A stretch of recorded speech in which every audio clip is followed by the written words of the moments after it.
ఓం శాంతి. మురళీ తేదీ 31/8/2024. బాబా చెప్తున్నారు, మధురమైన పిల్లలు, స్మృతితో పాటుగా చదువుపై కూడా పూర్తి శ్రద్ధను ఉంచాలి. స్మృతి ద్వారా పావనముగా అవుతారు మరియు చదువు ద్వారా విశ్వాధిపతులుగా అవుతారు. ప్రశ్న: స్కాలర్షిప్ను తీసుకునేందుకు ఏ పురుషార్థము తప్పనిసరి? జవాబు: స్కాలర్షిప్ను తీసుకోవాలంటే అన్ని విషయాల నుండి మమకారాన్ని తొలగించి వేయండి. ధనము, పిల్లలు, ఇల్లు మొదలైనవేవి గుర్తుకు రాకూడదు. శివబాబాయే గుర్తుండాలి. పూర్తిగా స్వాహ అవ్వాలి. అప్పుడే ఉన్నత పదవి ప్రాప్తిస్తుంది. బుద్ధిలో ఈ నష ఉండాలి. మేము ఎంత పెద్ద పరీక్షను పాస్ అవుతున్నాము, మాది ఎంత పెద్ద చదువు, మరియు చదివించేవారు స్వయంగా దుఃఖహర్త సుఖకర్త అయిన తండ్రి. ఆ అతి ప్రియమైన తండ్రి మమ్మల్ని చదివిస్తున్నారు అని ఈ విధంగా బుద్ధిలో నష ఉండాలి.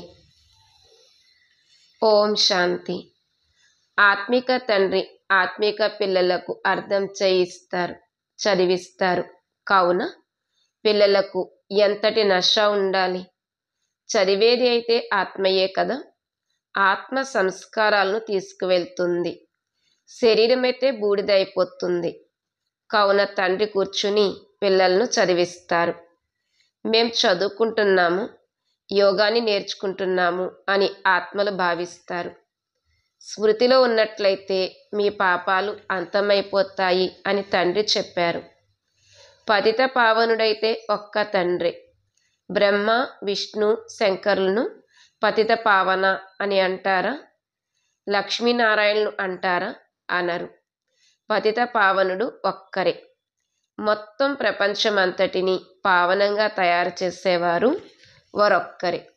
వారు మీ తండ్రి. పిల్లలకు తెలుసు, అతి మధురమైన అనంతమైన తండ్రి వారే. వారినే భక్తి మార్గంలో ఇలా తలుచుకుంటూ వచ్చారు. బాబా రండి, మీరు వచ్చి మా దుఃఖాలను హరించండి, సుఖాన్ని ఇవ్వండి అని. సృష్టి అయితే అదే కదా. ఈ చక్రంలోకైతే అందరూ రావాల్సిందే. 84 జన్మల చక్రాన్ని కూడా తండ్రి అర్థం చేయించారు. ఆత్మయే సంస్కారాలను తీసుకువెళ్తుంది. ఈ మృత్యులోకం నుండి అమర్లోకములోకి, లేక నరకము నుండి స్వర్గములోకి వెళ్లేందుకు మేము చదువుతున్నామని ఆత్మకు తెలుసు. తండ్రి పిల్లలైన మిమ్మల్ని మళ్ళీ విశ్వాధిపతులుగా తయారు చేయడానికి వస్తారు. మీరు ఎంత పెద్ద పరీక్షను పాస్ అవుతున్నారు. ఉన్నతోన్నతుడైన తండ్రి చదివిస్తున్నారు. ఏ సమయంలోనైతే బాబా కూర్చొని చదివిస్తారో ఆ సమయంలో నష ఎక్కుతుంది. బాబా ఎంతో జోరుగా నష ఎక్కిస్తారు. తండ్రి అమరలోకము కొరకు యోగ్యులుగా తయారు చేయడానికే వస్తారు. ఇక్కడ ఎవ్వరూ యోగ్యులుగా లేరు. యోగ్యులైన దేవతల ముందు మనం శిరస్సు వంచి నమస్కరిస్తూ వచ్చామని మీకు కూడా తెలుసు. ఇప్పుడు మళ్ళీ బాబా మనల్ని మొత్తం విశ్వానికి యజమానులుగా తయారు చేస్తారు. కావున ఆ నష ఎక్కి ఉండాలి. ఇక్కడ నష ఎక్కి మళ్ళీ బయటకు వెళ్ళడంతో ఆ నషయే తగ్గిపోవటం కాదు. పిల్లలు అంటారు, బాబా మేము మిమ్మల్ని మర్చిపోతున్నాము అని. మీరు పతిత ప్రపంచంలోకి, పతిత శరీరంలోకి వచ్చి మమ్మల్ని చదివిస్తారు, విశ్వాధిపతులుగా తయారు చేస్తారు. పిల్లలైన మీరు విశ్వరాజ్యాధికారము అనే చాలా పెద్ద లాటరీని తీసుకుంటారు. కానీ మీరు గుప్తముగా ఉన్నారు. కావున ఇటువంటి ఉన్నతమైన చదువుపై చాలా బాగా శ్రద్ధ ఉంచాలి. కేవలం స్మృతి యాత్రతో పని నడవదు. చదువు కూడా తప్పనిసరి. 84 జన్మల చక్రంలో ఎలా తిరుగుతారు? అది కూడా బుద్ధిలో తిరగాలి. బాబా ఎంతో జోరుగా నష ఎక్కిస్తారని మీరు అర్థం చేసుకున్నారు. మీ అంత గొప్ప వ్యక్తులుగా ఇంకెవరూ అవ్వలేరు. మీరు మనుష్యుల నుండి దేవతలుగా అవుతారు. మీరు తప్ప ఇంకెవరైనా విశ్వాధిపతులుగా అయ్యారా? విశ్వాధిపతులుగా అవ్వాలని క్రిస్టియన్లు ప్రయత్నించారు. కానీ మీరు తప్ప ఇంకెవ్వరూ విశ్వాధిపతులుగా అవ్వడం అనేది లాలో లేదు, అనగా చట్టంలో లేదు. తయారు చేసేవారైన తండ్రే కావాలి, ఇంకెవరికీ అంతటి శక్తి లేదు. పిల్లలైన మీకు చాలా మంచి బుద్ధి ఉండాలి. జ్ఞానామృత డోసుని ఎక్కిస్తూ ఉంటారు. మేము బాబాని ఎంతగానో స్మృతి చేస్తున్నాము అని కేవలం అక్కడే ఆగిపోకండి.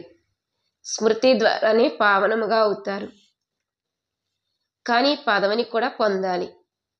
పావనంగానైతే దెబ్బలు తినైనా అందరూ అవ్వవలసిందే. కానీ తండ్రి విశ్వాధిపతులుగా తయారు చేయడానికి వచ్చారు. వాస్తవానికి అందరూ శాంతిధామములోకి వెళ్తారు. మరి అక్కడికి వెళ్ళి అందరూ కేవలం కూర్చుండిపోతారా? అటువంటి వారైతే ఎందుకు పనికిరానట్లే. ఎవరైతే మళ్ళీ వచ్చి స్వర్గంలో రాజ్యం చేస్తారో వారే పనికి వచ్చేవారు. మీరు ఇక్కడకు స్వర్గ రాజ్యాధికారాన్ని తీసుకునేందుకే వచ్చారు. మీకు ఒకప్పుడు రాజ్యాధికారం ఉండేది, మళ్ళీ దానిని మాయా లాగేసుకుంది. ఇప్పుడు మళ్ళీ మాయా రావణునిపై విజయాన్ని పొందాలి. విశ్వాధిపతులుగా మీరే అవ్వాలి. ఇప్పుడు మీ చేత రావణునిపై విజయాన్ని ప్రాప్తింపజేస్తారు. ఎందుకంటే మీరు రావణ రాజ్యంలో వికారులుగా అయిపోయారు. అందుకే మనుషులను కోతులతో పోల్చడం జరుగుతుంది. కోతులు చాలా వికారీగా ఉంటాయి. దేవతలైతే సంపూర్ణ నిర్వికారులు. ఈ దేవతలే 84 జన్మల తర్వాత పతితులుగా అయ్యారు. తండ్రి అంటారు, మీ చేతిలో ధనము, పిల్లలు, శరీరము మొదలైనవి ఏవైతే ఉన్నాయో వాటన్నిటి నుండి మమకారాన్ని తొలగించి వేయాలి. షావుకారులైతే ధనం వెనుక పడుతూ ఉంటారు. పిడికిల్లో డబ్బులు ఉన్నాయి, వాటిని వదలరు. రావణుడి జైల్లో పడి ఉంటారు. అన్ని వస్తువుల నుండి మమకారాన్ని తొలగించి కోతి నుండి దేవతగా అయ్యేవారు కోట్లాది మందిలో ఏ ఒక్కరూ వెలువడతారు. షావుకారులు, గొప్ప గొప్ప లక్షాధికారులు ఎవరైతే ఉన్నారో వారు తమ పిడికల్లో డబ్బు పట్టుకుని ఉన్నారు. వాటి వెనుకే వారి ప్రాణాలున్నాయి. రోజంతా మహళ్ళు, పిల్లలు మొదలైనవే గుర్తుకు వస్తూ ఉంటాయి. వాటి స్మృతిలోనే చనిపోతారు. తండ్రి అంటారు, చివరిలో ఇంకే వస్తువు గుర్తుకు రాకూడదు. కేవలం నన్నొక్కరినే స్మృతి చేసినట్లయితే జన్మ జన్మాంతరాల పాపాలు అంతమైపోతాయి. షావుకారుల డబ్బు అంతా మట్టిలో కలిసిపోనున్నది. ఎందుకంటే అదంతా పాపపు డబ్బు కదా, అది ఎందుకు పనికిరాదు. తండ్రి అంటారు, నేను పేదల పాలిట పెన్నిదిని. పేదవారిని షావుకారులుగా, షావుకారులను పేదవారిగా చేస్తాను. ఈ ప్రపంచము మారవలసి ఉంటుంది కదా. ఎంతగా ధనం యొక్క నశ ఉంటుంది. మాకు ఇంత ధన సంపదలు ఉన్నాయి, ఏరోప్లేన్లు ఉన్నాయి, మోటార్లు ఉన్నాయి, మహళ్ళు ఉన్నాయి అనిలా ఆ ధనం యొక్క నశ ఉంటుంది. ఆ తర్వాత తండ్రిని స్మృతి చేయాలని ఎంత కష్టపడినా కానీ స్మృతి నిలవదు. అలా లేదు. కోట్లాది మందిలో ఏ ఒక్కరో వెలువడతారు. మిగిలిన వారంతా డబ్బునే తలుచుకుంటూ ఉంటారు. తండ్రి అంటారు, దేహసహితంగా మీరు ఏదైతే చూస్తున్నారో వాటన్నింటినీ మర్చిపోండి. ఇందులోనే చిక్కుకుపోయి ఉన్నట్లయితే ఉన్నత పదవిని పొందలేరు. తండ్రి పురుషార్థాన్ని అయితే చేయిస్తారు కదా. మీరు ఇక్కడకు నరు నుండి నారాయణుగా అయ్యేందుకు వచ్చారు. కావున ఇందులో యోగం కూడా పూర్తిగా కావాలి. ఒక్క శివబాబా తప్ప ఏ వస్తువు, ధనము, పిల్లలు మొదలైనవేవి గుర్తుకు రాకూడదు.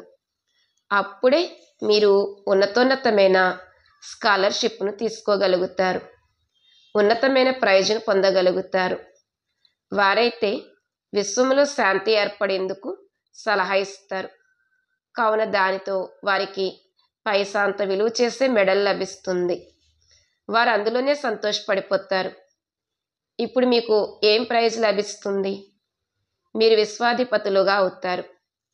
మేము 5-6 గంటలు స్మృతిలో ఉంటున్నాము కావున మేమిక లక్ష్మీనారాయణలా అయిపోతాము అని కాదు.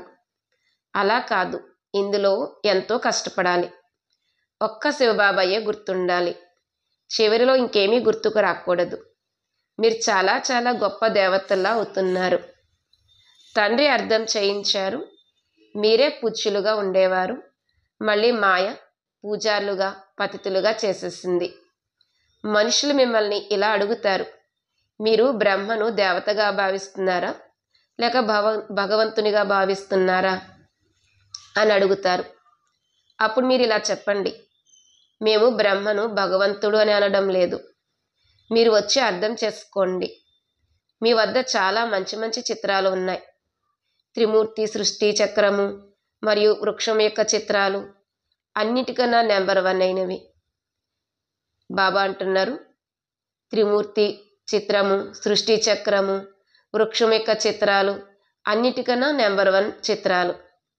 ప్రారంభంలో ఈ 2 చిత్రాలే ఉండేవి. ఇవే మీకు ఎంతగానో ఉపయోగపడనున్నాయి.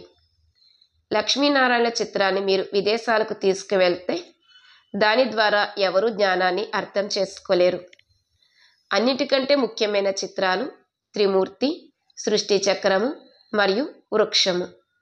ఇందులో ఎవరెవరు ఎప్పుడెప్పుడు వస్తారు, ఆది సనాతన దేవీ దేవతా ధర్మం ఎప్పుడు అంతమవుతుంది, మళ్ళీ ఏకధర్మ స్థాపన ఎవరు చేస్తారు అనేది చూపించటం జరిగింది. ఇతర ధర్మాలన్నీ అంతమైపోతాయి. అందరికన్నా పైన శివబాబా ఉన్నారు. ఆ తర్వాత బ్రహ్మ నుండి విష్ణువు, విష్ణువు నుండి బ్రహ్మ. ఈ వివరణ ఉంది కదా.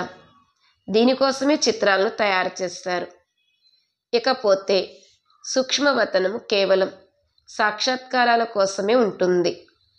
తండ్రి రచయిత, మొదట సూక్ష్మవతనం యొక్క రచయిత, ఆ తర్వాత స్థూలవతనం యొక్క రచయిత. బ్రహ్మ దేవత కాదు, విష్ణువు దేవత. అర్థం చేయించేందుకు మీకు సాక్షాత్కారం జరుగుతుంది. ప్రజాపిత బ్రహ్మ అయితే ఇక్కడ ఉన్నారు కదా. బ్రహ్మతో పాటు బ్రాహ్మణులు ఉన్నారు. వారే మళ్ళీ దేవతలుగా అవనున్నారు. దేవతలైతే అలంకరింపబడి ఉంటారు. వీరిని ఫరిస్తా అని అంటారు.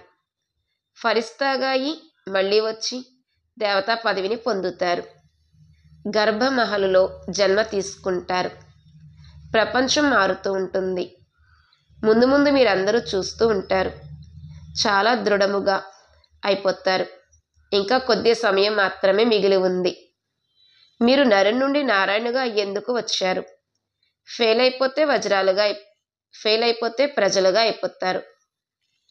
సన్యాసులు మొదలైన వారు ఈ విషయాలను అర్థం చేయించలేరు. రాముని రాజ్యంలో ప్రజలు కూడా షావుకారులే, మరియు ఆ నగరంలో అందరూ దాతలే. కాబట్టి ధర్మానికి సదా ఉపకారం జరుగుతుంది అని గానం చేస్తారు. కావున అక్కడ ఇటువంటి అధర్మ విషయాలు ఎలా ఉండగలవు? ఇవన్నీ భక్తి మార్గపు విషయాలు. అందుకే అసత్యమైన మాయ, అసత్యమైన శరీరము అన్న గాయనము ఉంది. మాయ అని పంచవికారాలనే అంటారు, అంతేకాని ధనాన్ని కాదు. ధనాన్ని సంపద అని అనడం జరుగుతుంది. మనుషులకు మాయ అని దేన్నంటారో కూడా తెలియదు.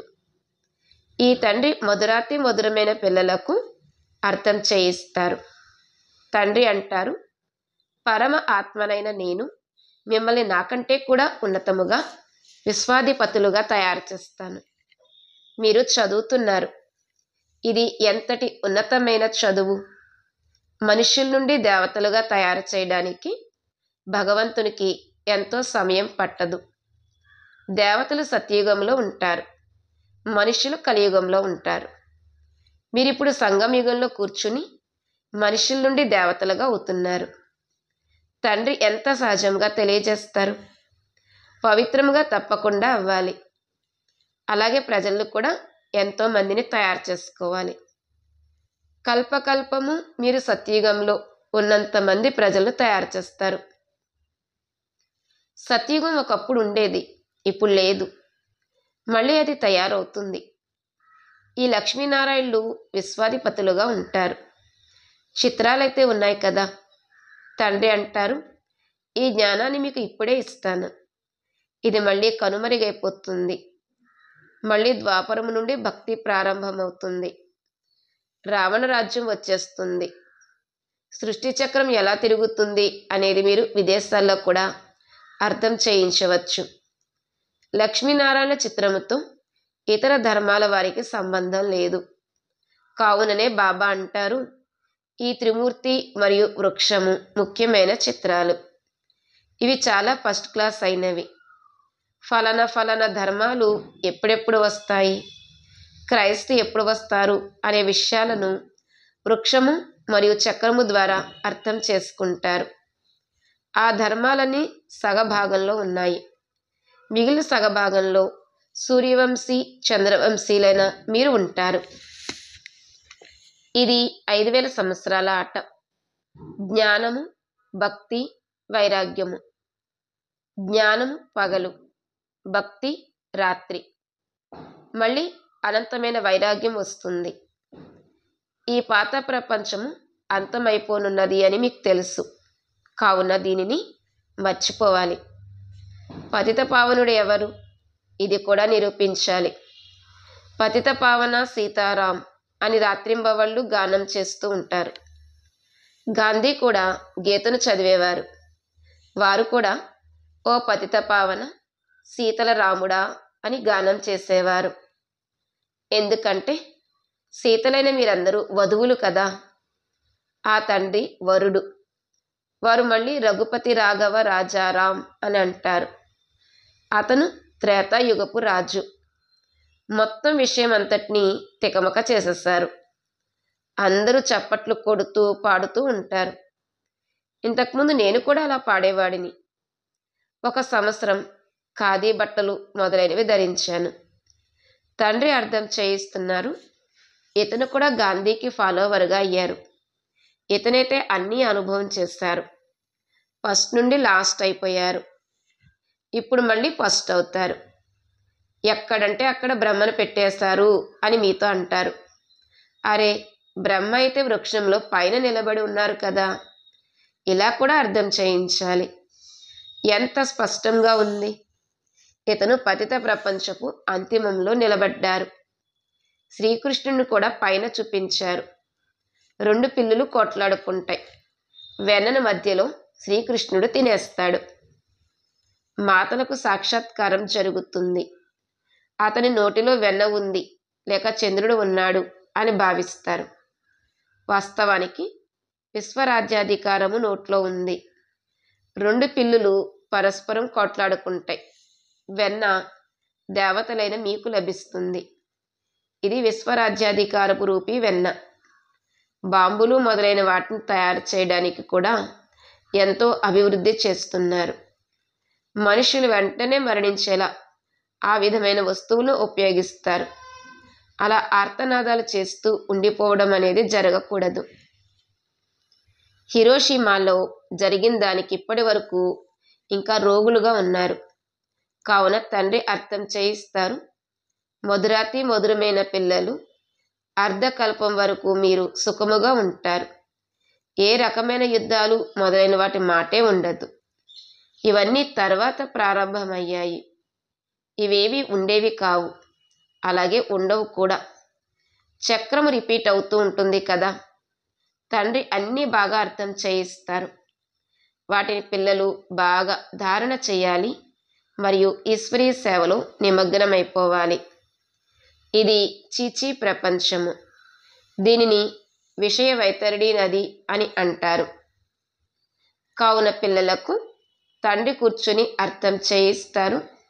తండ్రి మిమ్మల్ని ఎంతైతే ఉన్నతముగా భావిస్తున్నారో మీరు స్వయాన్ని అంత ఉన్నతముగా భావించటం లేదు. పిల్లలైన మీకు చాలా నశ ఉండాలి. ఎందుకంటే మీరు చాలా ఉన్నతమైన కులానికి చెందినవారు. అచ్చా, మధురాతి మధురమైన సిక్కీలదే పిల్లలకు మాతాపిత బాప్దాదాల ప్రియ స్మృతులు మరియు గుడ్ మార్నింగ్. ఆత్మిక పిల్లలకు ఆత్మిక తండ్రి నమస్తే.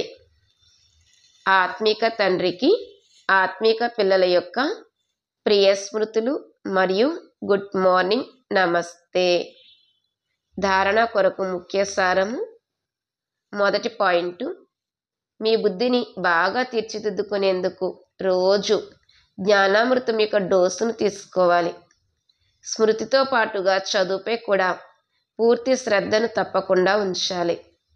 ఎందుకంటే చదువు ద్వారానే ఉన్నత పదవి లభిస్తుంది.